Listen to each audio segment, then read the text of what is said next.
I would suggest that all department in the government, executive offices, should start procuring toga because of the number of cases being filed. So you have no difficulty switching.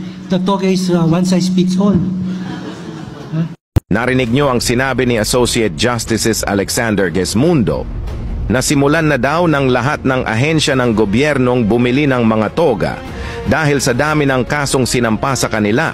Sa tanang buhay ko ngayon lang ako nakasaksi ng isang administrasyon na tinambakan ng mga kaso. Baka sa gusto din nilang bumili ng maraming orange t-shirt? Tapos simulan na rin siguro nilang magtawagan ng kosa dahil parang dun na sila papunta.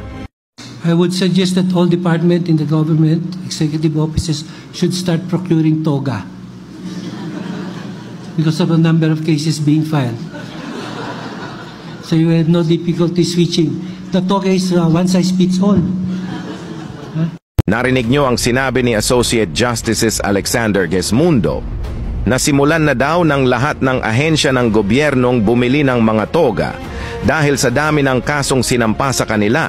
Sa tanang buhay ko ngayon lang ako nakasaksi ng isang administrasyon na tinambakan ng mga kaso. Baka sa gusto din nilang bumili ng maraming orange t-shirt? Tapos simulan na rin siguro nilang magtawagan ng kosa dahil parang dun na sila papunta. Your Honor, on the question on sino yung mag-i-implement, yes, it's the executive branch. It is the executive. Yes. So if within the year, kagaya nangyari dito, they were able to collect 100 billion from PDIC, in this 60 billion from PhilHealth. It was the executive who allocated the money to the unprogrammed appropriations. Essentially, sir, yes. Yes. So, kung meron tayong, let us say, sagaan natin, meron tayong 30 nakalista na unprogrammed appropriation. The executive will now say, oh, itong pera na ito pupunta sa number 4, itong pera na ito pupunta sa number 8, etc., etc. Yes, Your Honor. But for the special provision of the unprogrammed appropriations, I think Congress also specified a level of prioritization for what to fund. So that's my question. In the unprogrammed GAA, meron bang order of preference as to the unprogrammed appropriations? Na meaning, let us say, may priority ba ang number 1 sa number 2? Let us say number 1 needs 100 billion. Nakakolekta ka ng 110. Yung 110 na yun, ibibigay mo lahat sa number 1. No discretion on the part of the President to choose number 5. The executive branch can still do that po. Yes. Because the special provision, even if the special provision says that there is prioritization, it has a collatilla that says notwithstanding the prioritization, the President can still fund anything essentially. You don't find that unconstitutional because the allocation of budget, it is the power of the purse. It belongs to Congress, principally the House. Now what we are doing here in unprogrammed appropriation, it is the President now determining sino sa unprogrammed appropriation ang uunahin ko. You don't find anything wrong there? From my perspective, Your Honor, I think there is a problem there because it's essentially a delegation of congressional authority of the power of the purse to the President. Is that not an unlawful delegation? You're delegating power to the President to allocate funds. Na dapat yan, sa Kongreso yan. Yan ang the only source, the biggest power of Congress is the power of the purse. Ito, dinidelegate niya na because of this one to the President. You don't, so you agree with me there's something wrong there? I agree with you, Your Honor.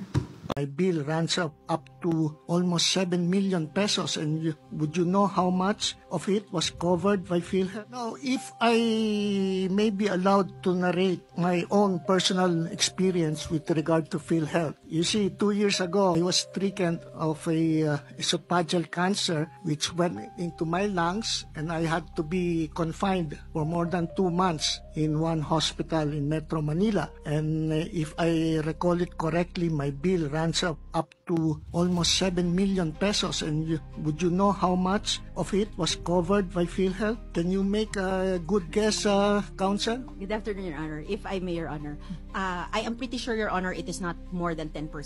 But I cannot Definitely much lower than Yes, Your 10%. It's only 50,000. I don't know how to compute it, but I'm sure it's less than 2%. But the problem does not end there. When I had to do some regular procedure after the operation, they call it dilation. They have to expand my throat and my esophagus. And every time I do that procedure, I have to spend more or less around 40,000 pesos. And I went to see PhilHealth. Personally, I asked how much can be covered by PhilHealth. And PhilHealth told me I've run out of money. They cannot answer any of the 40,000 that despite the fact that I've been regularly paying PhilHealth for the last, how long has it been in existence? I've been in government service for more than 40 years. I started working for the government in 1985. Ngayon, kukunin natin ang pera ng PhilHealth dahil ito ay, according to you, is a fund balance. Correct? I will go back. Kung minsan, kunin natin yung pondo, gagamitin natin sa pagpatayo ng building irrelevant to the purpose of PhilHealth. Parang ganun ba? Pwede yun. Can I ask Yes, the yes, Secretary yes. to give them? Kung mamarapatin po ninyo para makompleto yung kwento dito, well, unang-una, katulad ng nabanggit ko kanina, inutusan tayo ng Kongreso na kung may fund balance sa PhilHealth, pwedeng gamitin para sa program. Ngayon, nag-usap kami ng mga economic managers at pinagkasunduan namin, gagamitin natin yan from health to health.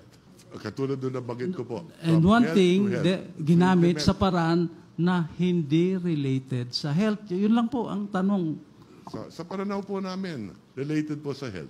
Kung hindi nga po related gaya ng binigyan mo lang na bonus, bonus yung isang empleyado.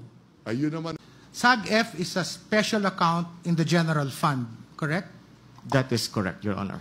And in the last oral arguments, you admitted that special funds derived from sin taxes are commingled with all other funds of the government in the general fund. Yes, Your Honor. It's not even in a SAG-F, correct? It is not in a SAG-F, Your Honor. And therefore, in that scenario, the funds derived from sin taxes can be used for purposes other than that specified in the law because they are commingled in the general fund, correct? The cash resources, Your Honor, are of course fungible. Yes, pero pag inubos mo lahat, magagamit mo yan, di ba? Pag inubos po lahat, Your Honor, we are obliged to raise resources in order to make sure that correct. But the funds that originally came from the sin tax laws are gone. The specific cash, Your Honor, they're very gone. likely. Yes. Very likely. But again, funds are fungible, Your Honor. Understood.